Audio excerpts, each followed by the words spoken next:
Hi everyone, welcome to the Polygon Forest. I am indie developer Vint Hill, and I am joined, as ever, by the other indie developer Christopher Jarvis. Hello. So yeah, quick recap. There's been a lot of technical issues over the last couple of weeks. That's why we haven't really been around. But yeah, that's hopefully all behind us at this point. But yeah, if you missed last week's episode, I guess like that's the main place where we should start. Is that the podcast, as a recap, it is sort of transitioning into this idea of like doing sort of deep dives into indie development for video games and stuff, because that's what both me and Chris are doing now. When the podcast first started out, that generally wasn't the case. We both weren't working in indie games. I was in AAA, and Chris wasn't even in the video games industry at the time.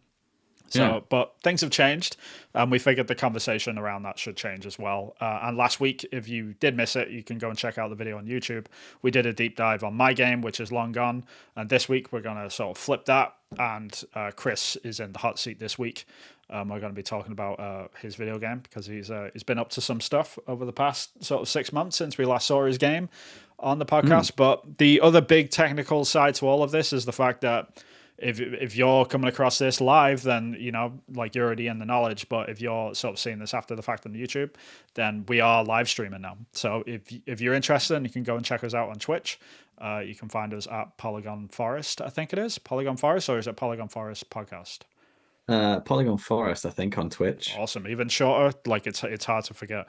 So Polygon Yeah. Forest on Twitch. We'll probably expand this out to other streamer platforms at the same time as well in due time. But for now, small steps, as it were. But yeah. Anyway, enough of that nonsense. Chris, how's it going? Yeah, it's going good. It's going good. I've just put a follower goal. So someone is going to be able to be our first follower, and that's going to be a Just the one. privilege. So Yeah. just the one. Yeah, that's our first goal. Like just one follower. Yeah. So yeah, no, I'm doing good. I'm very tired. Yesterday from 9 p.m.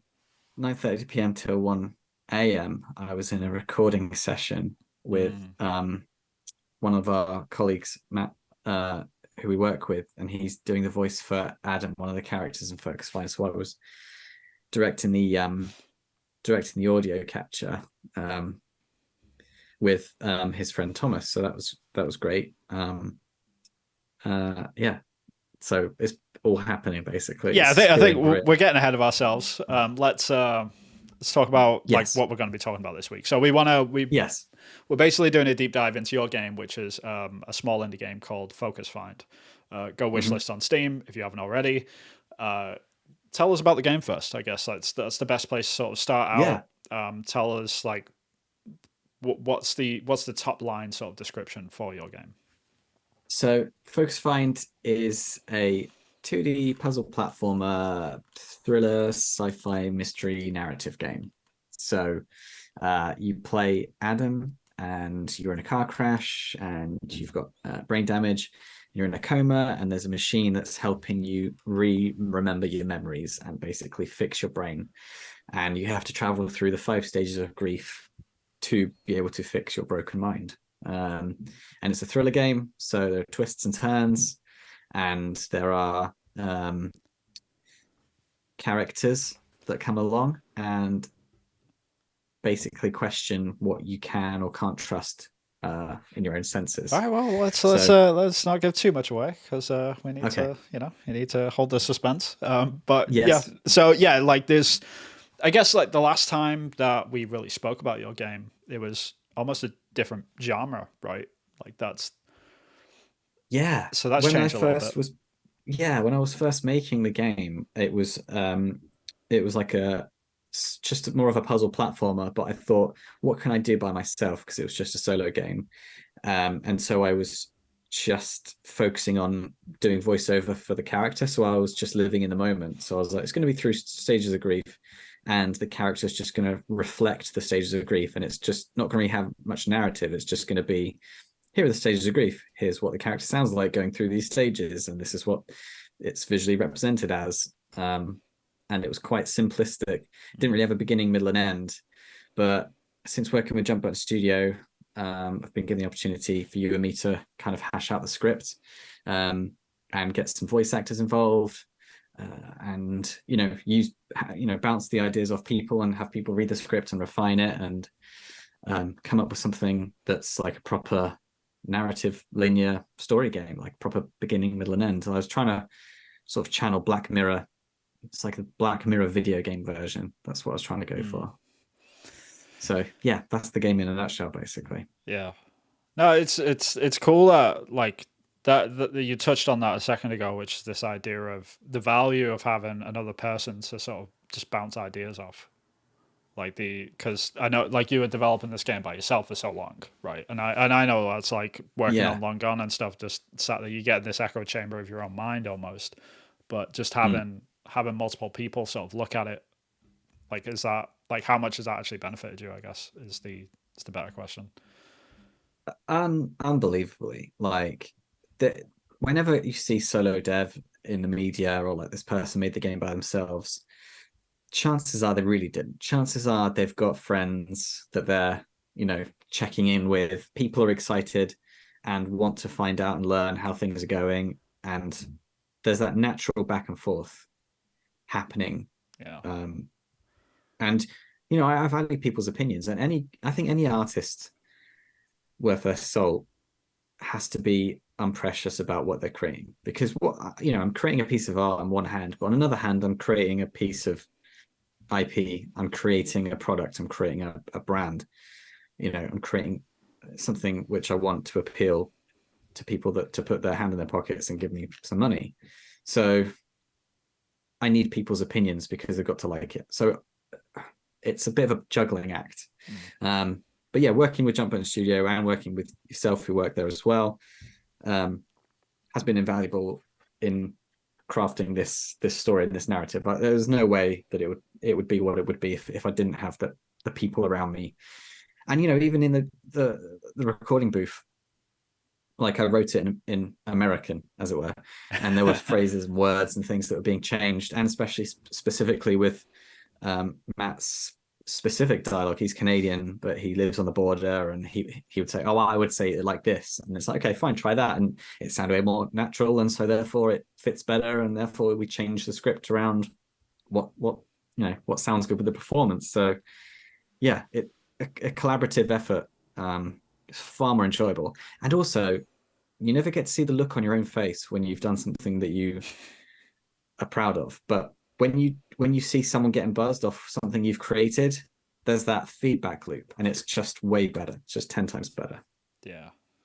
Yeah, no, it's interesting, like the whole voice actor thing, because I mean, one of the game that I'm working on internally at Jump Bottom, which I won't talk about too much, but it's not set in America, and it's like that challenge of dealing with different cultural things is always fascinating.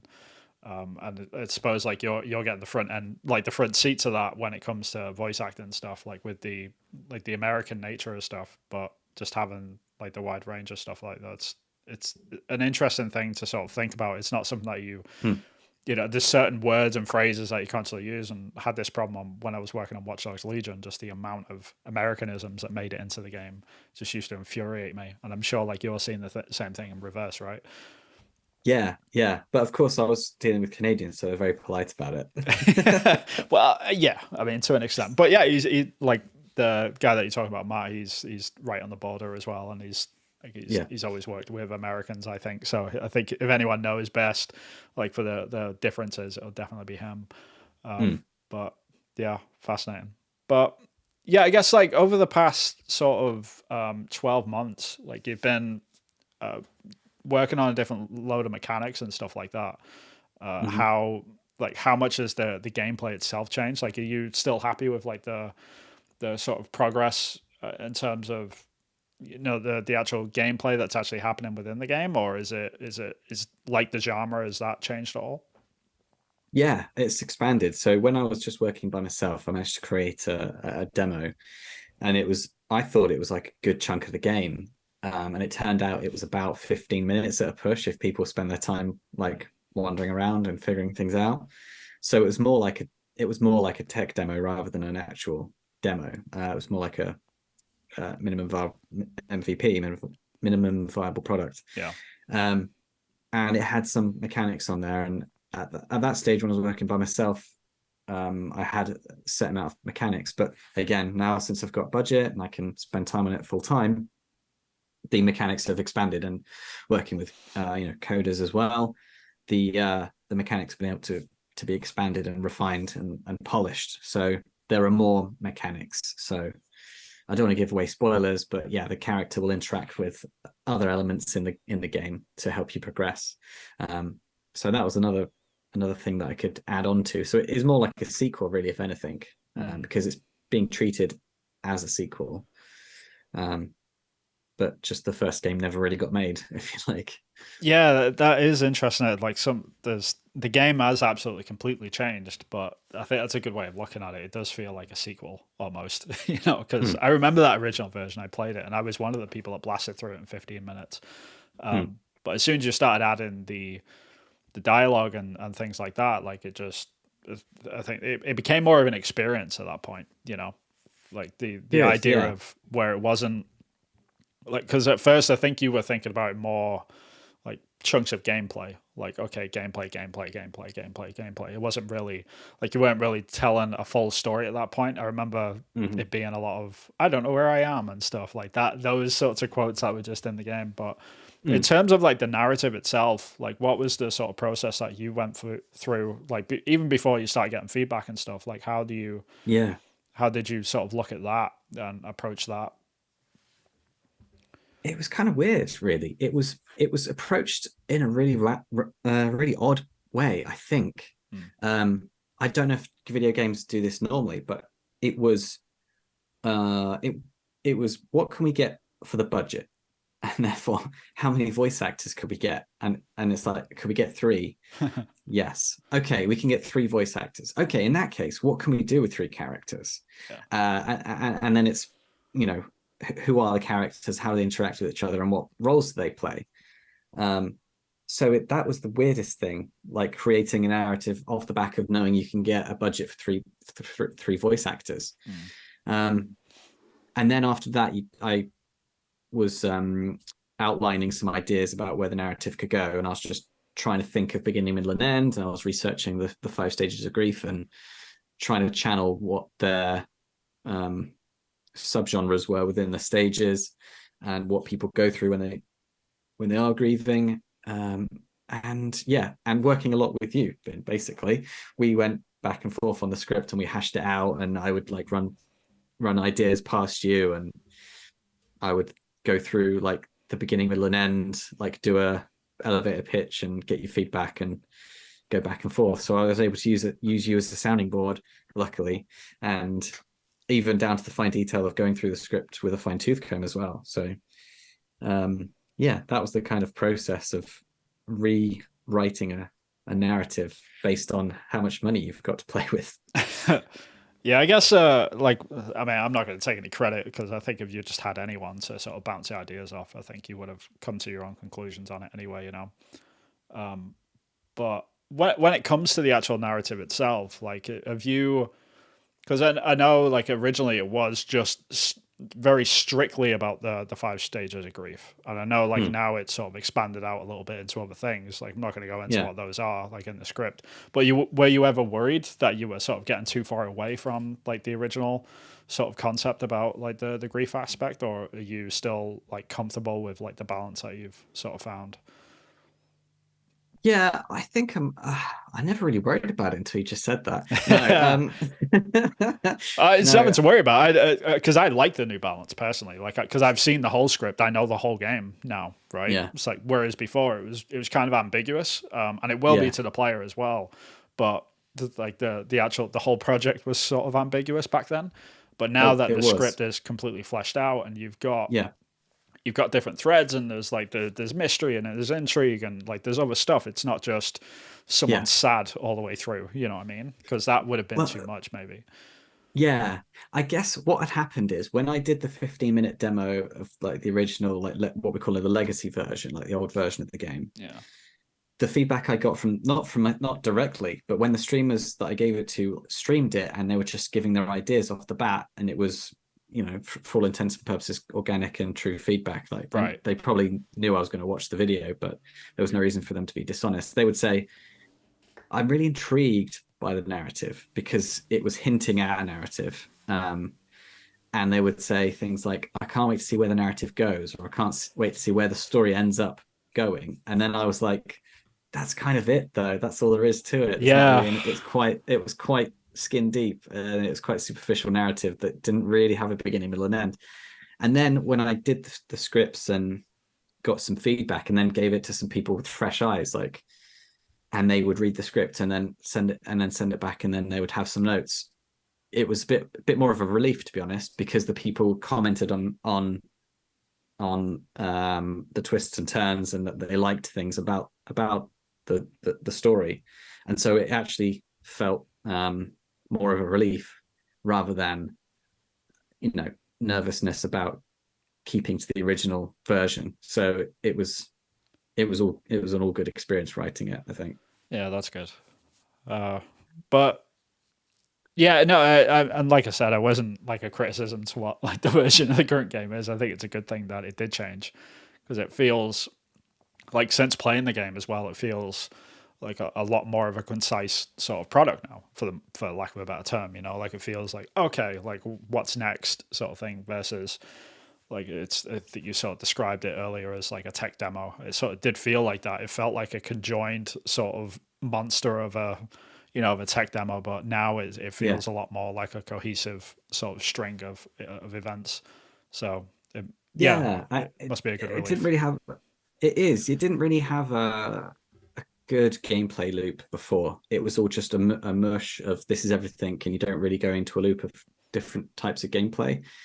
But this version, you do levels, you'll have a bit of narrative, there'll be some sort of story unfolding.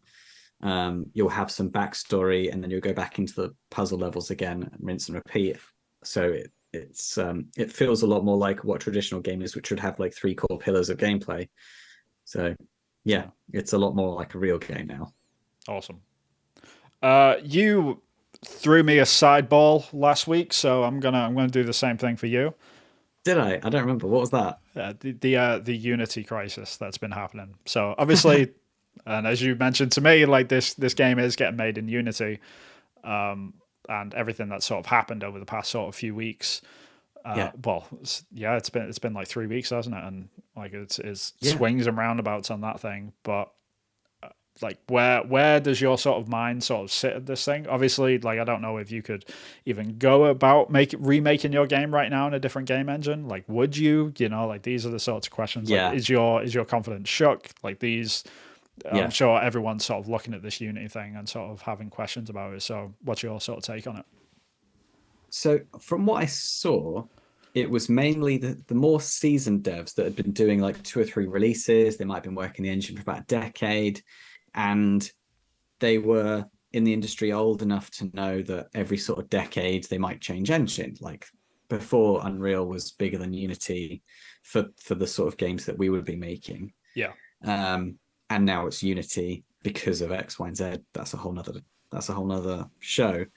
Um, and so these people were in a position where they had the money to burn to be able to change, and they had products upcoming which they could research and change engine for projects that are halfway through, like Focus Find is. We don't really have much choice. It's a lot of work and effort and energy to change an engine.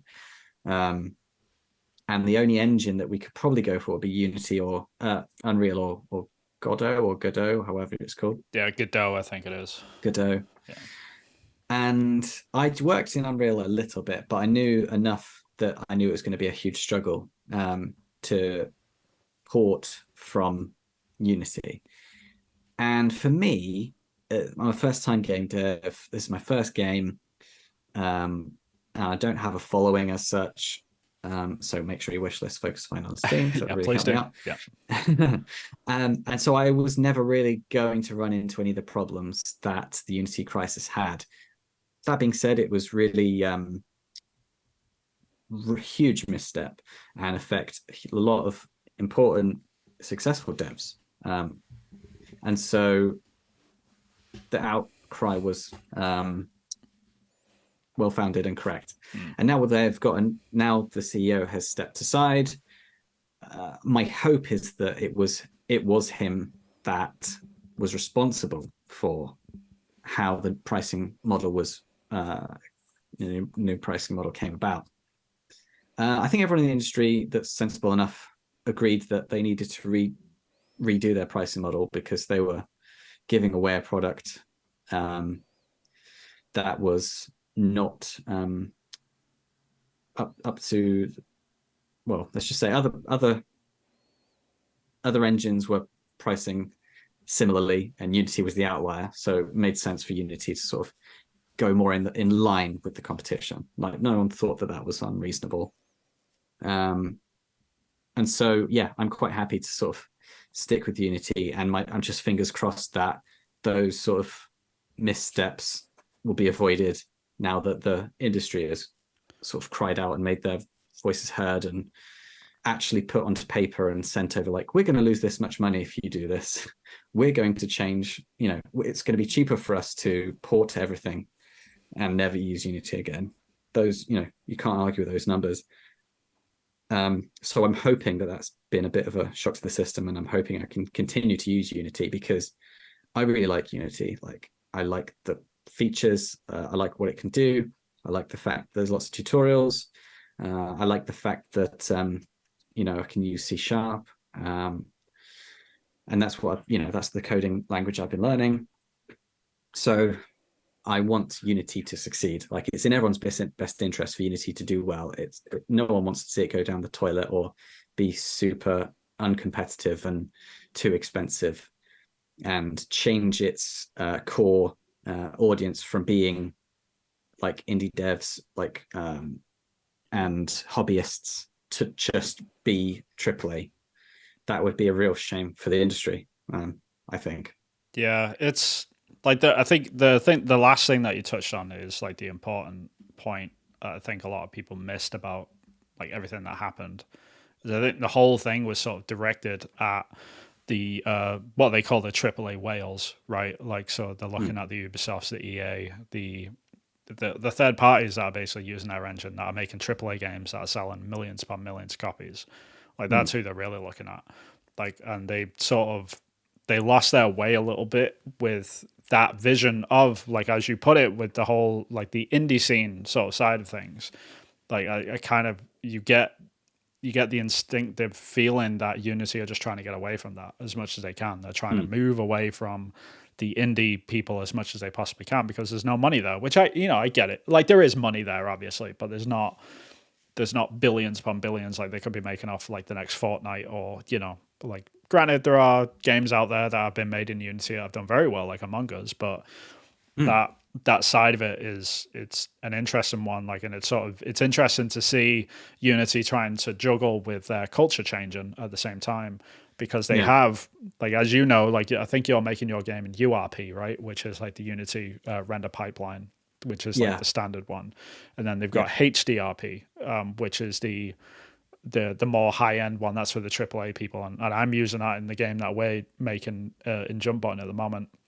And seeing the differences and how they're sort of treated. They're very sort of separate entities almost. It's almost like the separate game engine. And it's interesting that they've never really split that up properly, Like, it's interesting that they didn't just say, this is the Unity engine and this is the whatever else engine, So we're making a second game engine for the AAA people. It's got a different price and market and all that sort of stuff.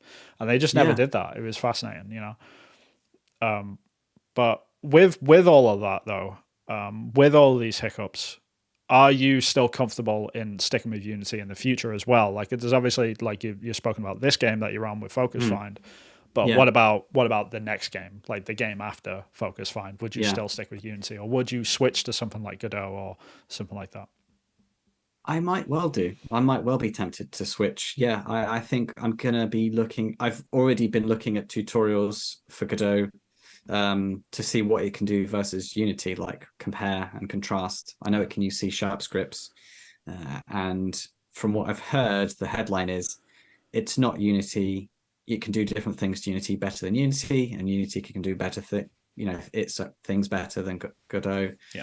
And so, it will suit a different type of game. And the good news is, though, that since this Unity fiasco, that it sounds like Godot's up for the challenge from what I've heard marketing wise. Like, Mm. yeah, they're investing and they're changing, and it sounds like it's the game engine, which is the Blender of the modeling world. So Blender is free and open source, and Godot is free and open source, and there are some inherent advantages to that. Firstly, being they they kind of can't really go through what Unity went through with the pricing debacle. They can't really that can't really happen because it's free and open source, and has been pledged to be forever. So you can't really have what happened with Unity. So yeah, not sure. The court is adjourned on that. Have to wait and see. Good to know. Good to know. But yeah, getting back to Focus Find. I guess like what's the sort of plan of attack for that game, like moving forward? Obviously, like we've spoken about what the game is, where it Yeah, was, and the sort of changes that you've gone through up until this point. But yeah, what's the path forward? Like, what's the future? Like, how's that looking? yeah. So we've got a vertical slice working technically. Narratively, we've got my terrible scratch vocals in there, where I'm pretending to be two people. Working towards making it at a state where we can release it on Steam as a demo, to drum up some interest. And yeah, we've got some people working part-time. We're hoping to make them full-time, and then the production will really ramp up. I'm in the polished stages of the vertical slice to turn it into a demo, so it's starting to look a bit more pretty from what you can see in the stream at the moment. Working on the sound. I've got I've got some interesting news about the soundtrack of the game, but I don't know how. I need to check with Oh, I need to okay. check with Jump on Studio, so I don't know if I can say that yet. But yeah, NDA nonsense coming NDA, here. yeah. So we've got some exciting news about the soundtrack. Well, For going off that a second. Like this is something I'm always interested in speaking to people about, especially people in your position, which is this idea of, like you've gone from like normal day job, for lack of a better term, right? Like, so you've gone from that to now being in a situation where you're under an NDA. And there's a lot of weird nuances with that, and sort of trying to understand that. And I don't think a lot of people have like a good sort of understanding of like how NDAs work, and like what the challenges are with that. Like, how have you sort of adapted to the NDA world and stuff, without obviously going into NDA stuff, because it's ironic. It's an ironic conversation to have, but yeah. it is. I've actually, I mean, this comes around again. I've unfortunately had a lot of experience with NDA. 11 years ago now, Mm. with Sony.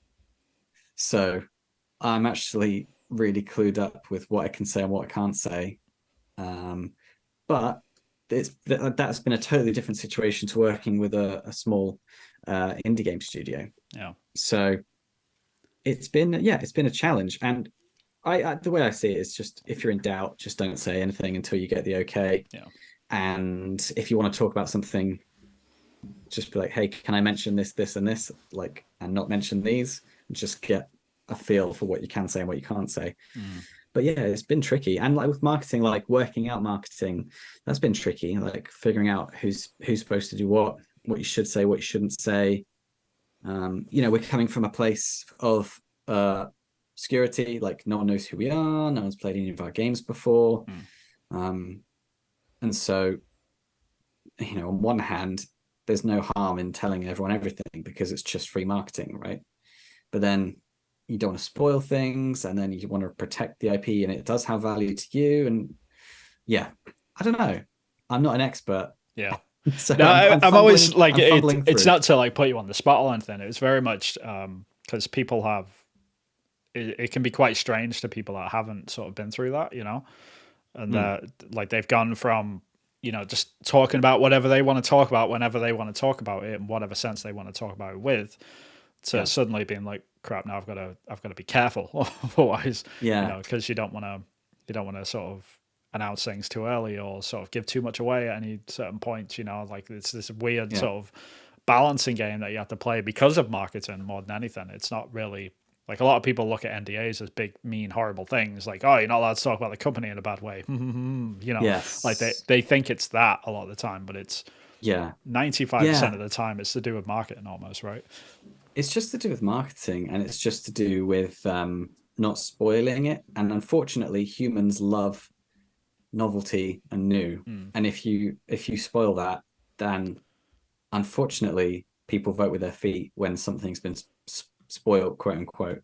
So it's a weird marketing psychology biz dev nuance that seems a bit bizarre to the layman. Mm. But yeah, the only thing to know is that it's there to protect everyone.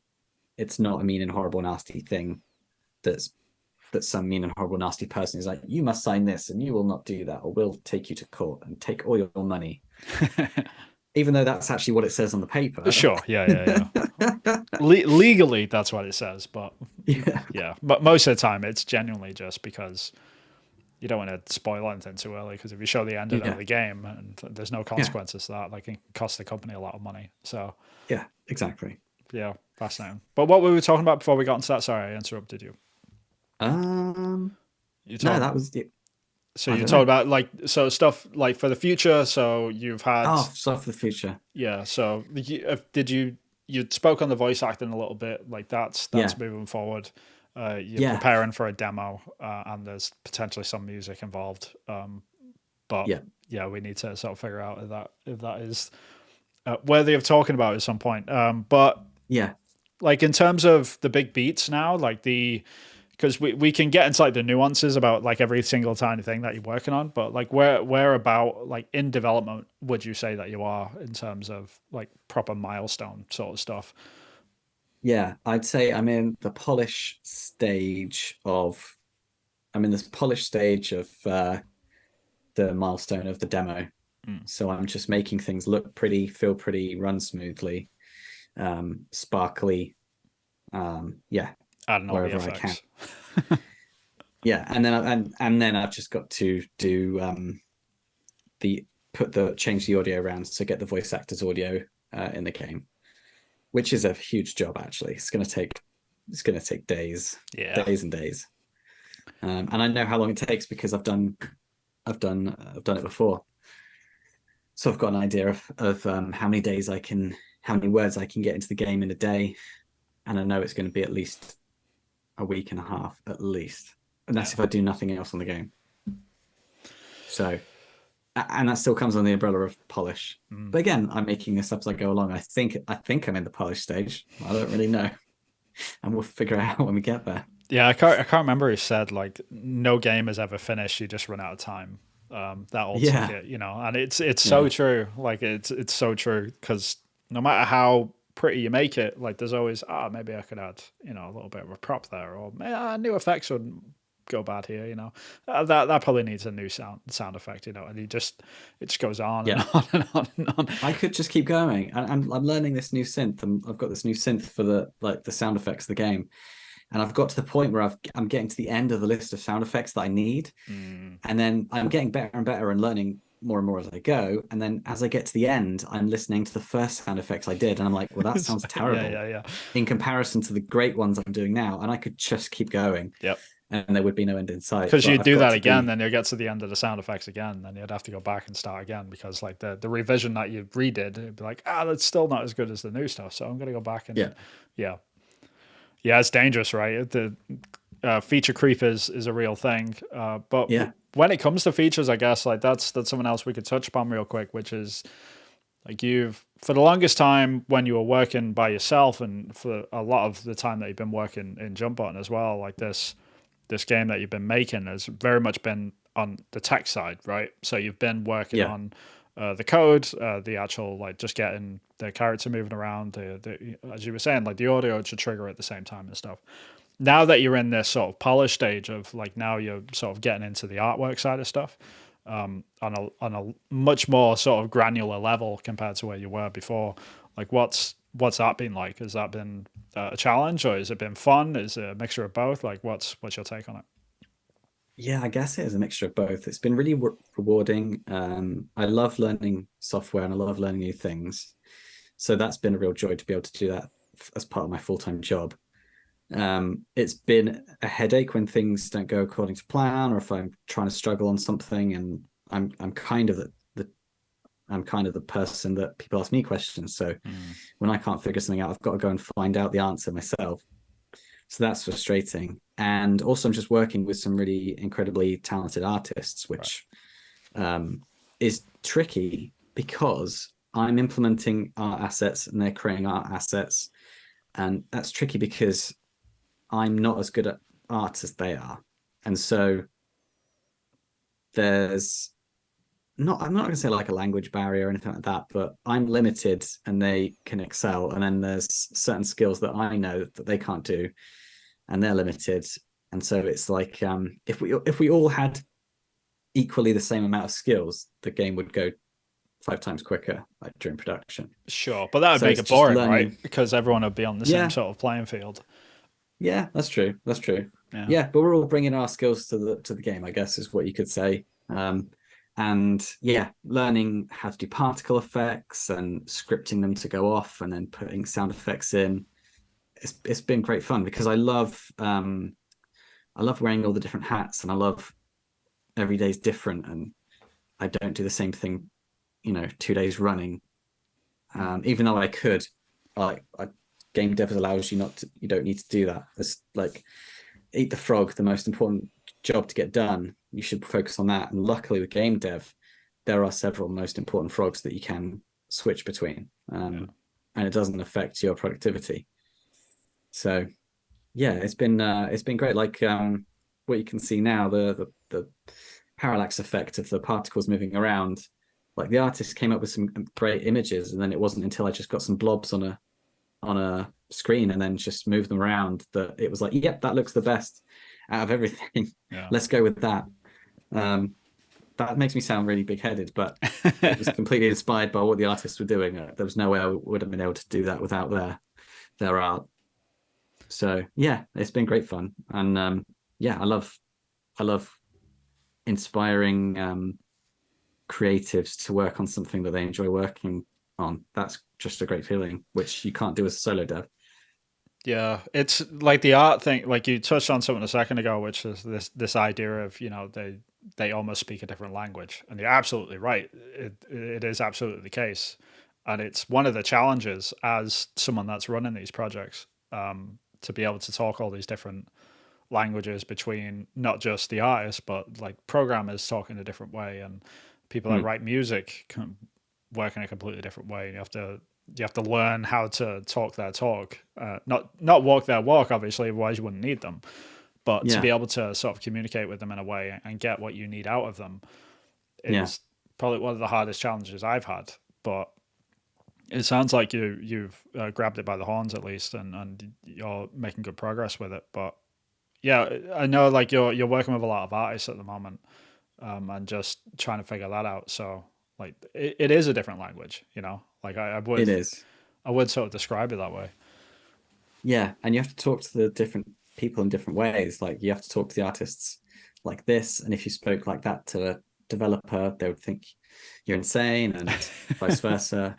And like I'm asking what I think is normal questions, and the developers are like, "What's wrong with you?"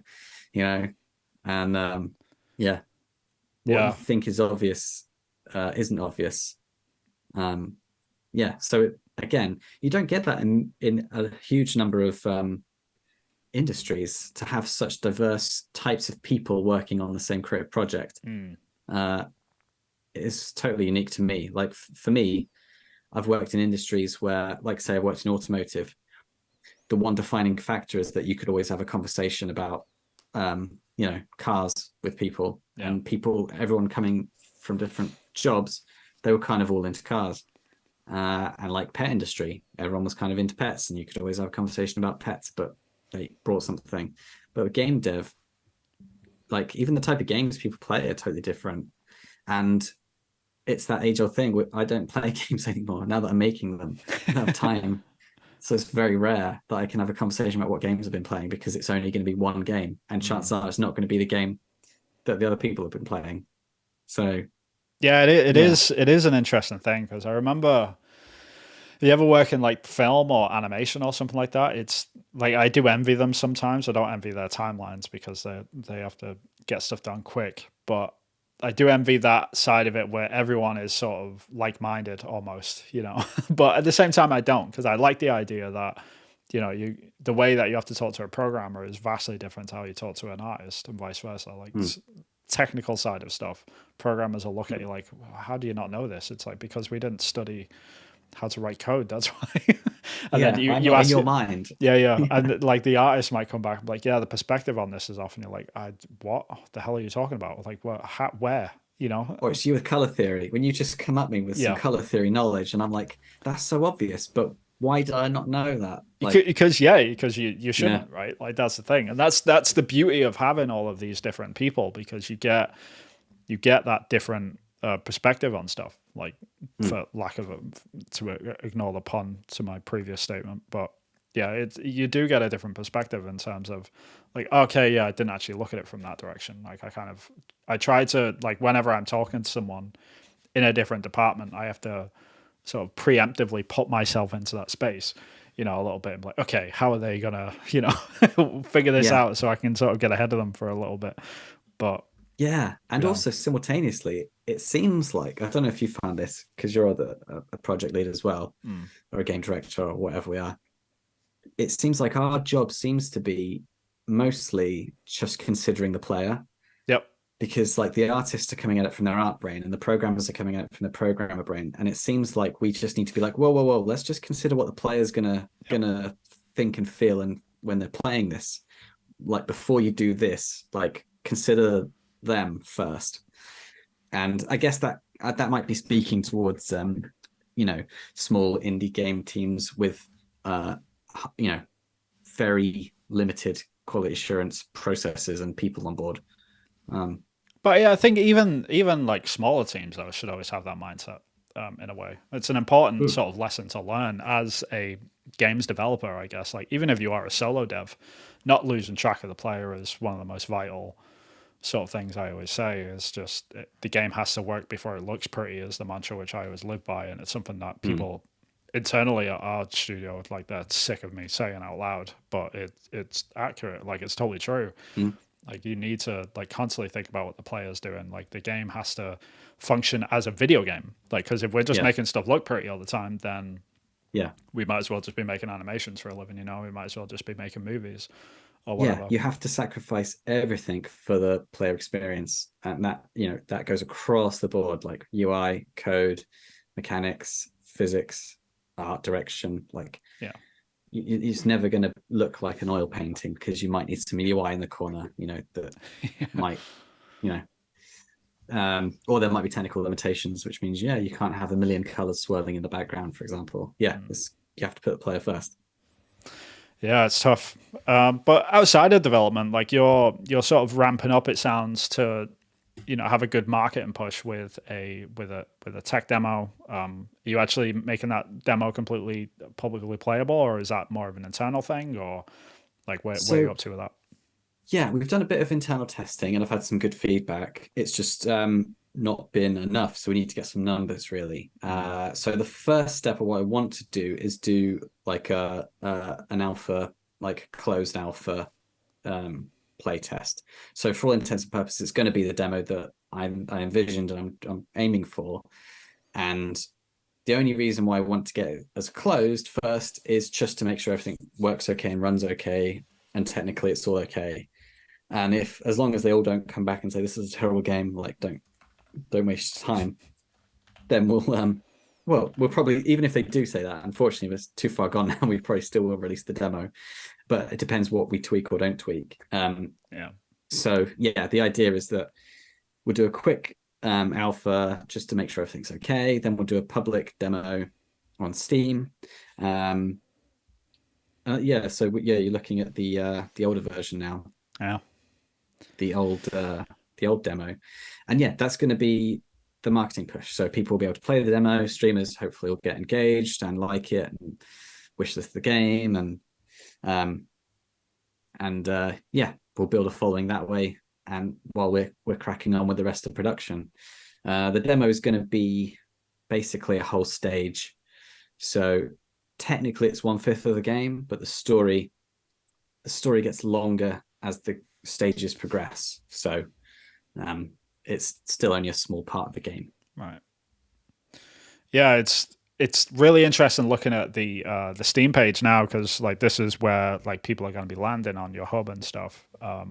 And I guess like how excited are you to update all this sort of stuff, because it must be so weird like looking at this stuff now for you, just like looking at Yeah, those old walls and the yeah. just the black enemies that are just just wandering around or whatever. That's just circles. Because you've I've got been some new trying. screenshots in here, but like Yeah, the trailer itself though is kind of it's the it, trailer is it's a it's so a it's old, a it's a story of two worlds. and I'm denied about keeping it in or not keeping it in, and I I want to. Yeah, I want, as soon as I get some voice acting I can use, I'm gonna put another trailer together to replace this.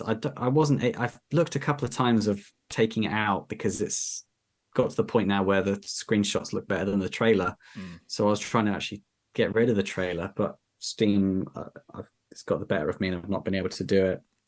Um, so yeah, it's really weird to see how far it's come. This looks like it's just like a work in progress version of the game, I and mean, it it's, was, like that's the yeah, thing. I get it. Effectively, it was, wasn't it? Yeah, Yeah. but at the So time, like you felt like, yeah, I'm almost there, right? Like this is pretty close to finished. there was a time when I just thought, right, cut and paste, change some images, like do the rest of the levels, and then call it a day. But there's something in that. That's what everyone says you should do. You should just get your first crap game out there. Yeah. And I just skipped that part, and I didn't actually release a crap game. I'm just working on a not crap game. Well, it's like you said. I think you made your crap game, which is the first version of it, and now like you're Yeah, making the sequel to it, right? Like that's that. true. Yeah, because there wouldn't have been any different other than a couple of extra mechanics. It really wouldn't have been that different. No. Just a bit bigger. So yeah, you're right. Actually, it was just wrapped up as a demo Yeah. and free because it was worthless Well, as it like, was. I'm sure it's going to be great either way. So I'm not Yeah, too concerned I'm about so excited. The before and afters are actually going to be impressive. I can say that very confidently. Like the before and afters. Well, you see that next to the screenshot, it looks so much better it. next Yeah, to yeah. screenshots. And even though screenshots are a bit outdated now, now that I'm going through the polish stage, it's the look of the game is improving like on a daily basis. So Yeah. it's looking good really quickly, which is great. A Yeah. great feeling. So it feels like it's ramping up. Do Um, you? I guess like do you feel that outside of the financial side of it, but in terms of like having a publisher sort of breathing down your neck, is that beneficial to the project, do you think, like in terms of just timeline stuff, or has that been a burden? Because I think people find different messages in that, in terms of yeah, like, oh, I don't want to, I don't want to be locked to a certain timeline, but other people might love yeah, it. Like, where did you sort of fall on that? yeah. There's been, I guess the best way to say is that it's been a mixed bag. There's been advantages and disadvantages. Um, the main advantage is that I don't think a publisher would have picked up Focus Find as it was in that trailer. So there wasn't enough to go on for a publisher to risk betting on me. But Jump Button Studio did, and so I'll always be grateful for that. And I think it's paid off already before the games even come out, before the demos even come out. Yeah. And yeah, there are downsides which is not worth going into. I don't want to be saying anything bad about the studio that's funding the game. But there's been advantages like really, really flexible that the publisher might not be, and huge amounts of creative freedom, which some publishers may not be. Again, I don't really know because I've not had a publisher deal. Right. So again, I don't really know what the alternative is. But the grass isn't really seeming that greener at the moment, to be honest. I like being left alone to do what I'm doing at the moment. Like that's a stage for me over the last sort of 7 or 8 months that I've been working that I've really relished and enjoyed. So I'm enjoying not having that pressure. at the moment. That might change later down the line. I don't know. Oh, it But will. yeah, It absolutely will. yes, Yeah, I yeah, think like because the reason why I ask is like this idea of finishing a game. You know, like, and I know you've yeah, been excited about finishing Focus Find for a long time now, but it's relatively not that long compared to like other people that are usually working on indie games for it's five, not 6 years. You know, like it's not. yeah, like triple A games like 5 6 years, right? Yeah, So it I started it in 2019, so that's on par, and I haven't even been doing it full time since then. yeah. So yeah, I'm still very much just in the middle and just enjoying learning the new normal for me, which is like full time game dev, which is great. Yeah. Is there anything that makes you nervous about like finishing a game or getting into that part where it's just like everything starts coming together? Like, because I know from past experience, my own personal views on it and stuff. Like, and not to make you nervous, by the way. Like, that's not why I'm asking this. But there's always this moment where you start getting close. Like, you see the finish line, the light's coming at the end of the tunnel, but it's coming really fast, and Yeah, it's like that is okay. Like, we've got to finish this thing. And yeah, you always get to that point where all the mechanics start coming in at the same time as all, because you're kind of going through that now with the demo, right? You can sort of look at the demo as like a microcosm of how it feels to finish a game, because that's what it's going to be yeah, like, but times yeah, five or whatever. But that idea of like, is there a nervousness at the moment, like where all yeah, this sort of stuff is coming in at one time? You're like, God, I hope this sort of works yeah. coherently, or you're already over that hump and you kind of like, no, I actually feel pretty good about this now.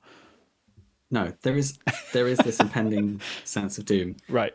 And it wouldn't be if I was a solo dev and I was just funding myself and I was just doing a game and it didn't take and people didn't like it, they didn't wishlist the game. I'd be like, okay, that's fine. I can take that on the chin. That's my first game. No one else has got hurt. No companies have lost money and nothing like that. Now there are like people who are enjoying making the game that I Mm. feel I owe it to them for me to do the best work I can to make sure that it sells well. The stakes are higher, right? So the stakes are higher, but I have never sold a video game before. So again, it's something that I'm completely untested at and not hugely knowledgeable on. I've been watching podcasts and listening to Chris Zukowski on how to market an indie game on the Discord, and there's a Twitch channel and YouTube and things. So I've been like learning getting my learn on, which I really enjoy. But yeah, there is a pressure now because I owe it to the people that enjoy the game Yeah. to try and make it as successful as possible. And there's because I'm making this my business and it's my job. Financial success is part of being able to keep doing it full time. So Yeah. I want to keep doing it full time. I want it to be my job. I want to make money from it. So yeah, there is that pressure. When you're a hobbyist, you don't have that pressure. So yeah, you've just got the what ifs. So yeah, there is a huge pressure, but simultaneously, I'm enjoying the pressure because I feel that it's a whole another level of fulfillment. So Mm. when something comes together and when something feels good, when something looks good, or when I get good feedback about the script, or when someone play tests it and like, yeah, they liked it, then because there is this stuff on the line, it feels more fulfilling. Yeah. Yeah. Yeah. Very cool. So like we're wrapping up on like the last 5 minutes at the moment. Yeah. Is there anything else that you wanted to talk about, like in terms of like the future of the game, the market inside, like any topics which are sort of like at the forefront of your mind? Yeah, I'm just thinking about marketing at the moment Mm. and like the different ways you can go about it cheaply. Obviously, there's paying for a marketing company to do things, and there's like influencers and there's streamers. So I'm like looking at options. Luigi, who we work with, actually came up with an interesting idea about doing what are those games called where you it's like a game that's online and it's viral, like the Blair Witch Project did before they released the game, where they're like, oh, this released a news story that was fake and it was a video game that had clues in it online. I can't remember. It's called like a real life Oh, okay. video game or Yeah. something. Anyway, so yeah, thinking about different ideas to sell Focus Find. That's what I'm thinking about. because we're in a situation where we don't have many wish lists, and so it's the game's been available to wish list for like over a year at this point, I think. Mm. And the wish lists aren't in a very good financial state where, like, if I release the game tomorrow, I wouldn't make any money based on the Steam algorithm. So yeah, that's a worry, and I'm thinking about marketing. But yeah, hopefully the demo will see things start to tick up. But Yeah, I think that's the plan. that's like I understand like the worry behind that, and at the same time you got to look at this not as a continuous thing almost. Like there's this whole timeline that you're sort of living on in the game where you think, okay, I should be just slowly building up wish lists as I go. But that's generally not Yeah, how it happens almost, right? Like it's always there's a hockey things that stick. you do and there's bumps like in the middle of those. And they're the things that sort of account for the most like numbers and stuff. So it's just like once you got the demo, you'll be able to like sort of really think about those bumps and where they occur Mm, versus, like just because you have a demo, it doesn't automatically mean that, wish lists are just going to slowly rise. Like, oh, yeah, 10 people played it yesterday. Now 20 people are playing it. And tomorrow 30 people will play it. It's like, that's not ever how it goes. no, So it's always an interesting sort of from indie to AAA. Like I remember when Watch Dogs Legion came out, and we had like internal stats for that game. Probably mm, venturing into NDA territory here, but like you could sort of watch the stats come in live and watch how many people are downloading the game, how many people are playing it. Not like specific people or anything like that, but just like how many people were streaming it, and yeah, just seeing that number ramp up. It was just like the most gratifying thing in the world. And Wishlist is that, but just over like a long period of time. mm, But it was always, even then you could see like the bumps, like when a popular streamer came on, they started streaming it, or like a new commercial came out for the game, or like mm, they push some ads onto social media that week, and you can just see it, like it's fascinating. But it's mm. never just a ramp up, so I wouldn't be too nervous about that. Yeah, Yeah, yeah. We'll see what happens. The wheels are too far in motion now. I can't really can't stress stop about it too anyway. much. Yeah, Can't stop anyway. But yeah, like so, I guess we'll look at wrapping this thing up. Where can people find like all the information about Focus Find just outside of the Steam page? Like we've touched upon that a little bit, but we yeah. can we can refresh that. So most stuff I'm posting on is TikTok and YouTube. So Acrylic Pixel is my studio name. So if you search for that, you'll find the YouTube and you'll find the TikTok, and that's where I'm posting most of the stuff. Awesome. And here on the Polygon Forest channel. Indeed. Yeah. Make sure you go and wishlist this game as well. We were just talking about the importance of wish lists, but they do help the algorithm when the game is released. And they also help us gain a lot of traction and being able to communicate with different like distributors and stuff. Like if we have a bunch of wish lists, then it's much easier to approach someone like Xbox, Sony, and Nintendo and be like, hey, I want my game on your platform. That conversation goes a lot smoother when you've got a few of those in the bucket. So yeah, please Yeah. be sure to go along and wishlist Focus Find if you are interested. Yes. And your game as well. What's your game? My game is Long Gone. It's a little pixel art zombie game. If you are interested in that, then you can go and check out last week's episode on YouTube. You can go and find us on there. We are Polygon Forest Podcast, I believe, on YouTube. Yeah. But yeah, we might reunify everything at some point. We might even live stream onto YouTube next week if we can figure that out at the same time. But Yeah. yeah, that's Go search Long Gone. You will find it. It's the herpes of the internet at this point. You can't get rid of it. It's everywhere. It's not contagious though, because It could my be game's not. based on the game because it's a zombie game, Chris. Do you get it? Contagious because it's zombies. Yeah. Anyway, please like and subscribe. If you want to be our first follower on Twitch, then please go ahead and do that because Yeah, on it. those are our goals for the first episode. So make sure you go and do that. If you're watching this on YouTube after the fact, then make sure you do subscribe to us on Twitch so you can sort of be notified when we are going live. If not, that's cool. Like you can hang out here. We're still going to post the episodes as normal. We do want to start doing this a lot more where we're talking to indie developers working on their own games. Yes. Either before or after, during, whatever, doesn't really make a difference. Like we're just interested in having conversations with people and sort of seeing what their indie dev journey is like. Basically, we're trying to sort of navigate that ourselves, but being able to sort of have conversations with other people is going to make that navigation a hell of a lot easier for everyone involved. And I think just having this as a resource for other indie developers that are sort of looking at the job and sort of seeing like the risks and the struggles, but the highs on top of that as well. I think it's a valuable thing. So it's going to be an interesting path forward. If you are interested in that, then we'd love to have you along with us. So make sure you do subscribe and keep up to date with it. If you are interested in joining us as well, then reach out, let us know. Either through DMs, messages, you can contact me or Chris, either through Acrylic Pixel or Hillfort Games, which is mine, and we'll be able to have you on the show. Like we'll be really interested in having you guys on. So yeah, good stuff. Yeah. So yeah. Anything else before we close out, Chris? No. Have a good rest of your day. And you. And yeah, see you next time. Farewell. Bye. Bye-bye.